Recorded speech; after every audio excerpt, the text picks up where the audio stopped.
you need to work with people kind of across the aisle, if you will, tenant advocates, for example, to figure out how do we achieve this goal in a way that doesn't undermine your goals, and vice versa. And so I think that's something I'm constantly pushing for. And everyone, whether you're an architect, an affordable or market rate housing developer, a tenant advocate, what have you, an elected official, we all have a role to play and something to contribute in that conversation.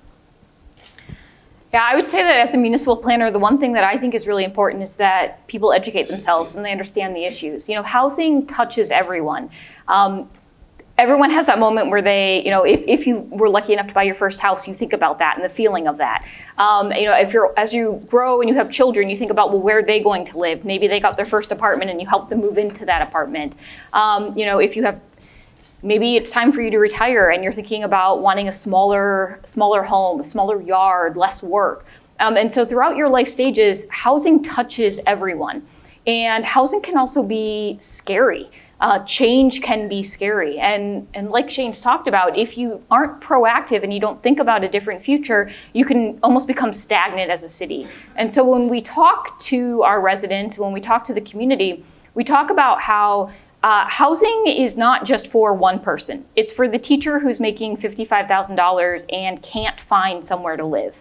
It's for the nurses, it's for the firefighters, the police officers. You know, there's a spectrum of individuals who all rely on housing. And so we have to be humans when we talk about it.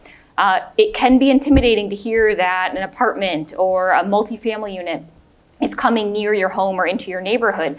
But trust that your community has worked on a master plan, that they've talked to people about this, that we've worked with Brooke and others to understand what the housing needs are, and that those recommendations and the developers coming forward are trying to help solve this global problem that we're experiencing.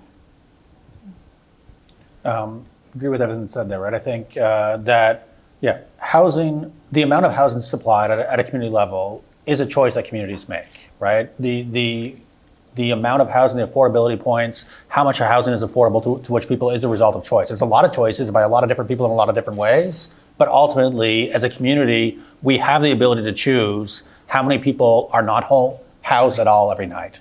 It is a choice that we can make as a community to address these issues or not.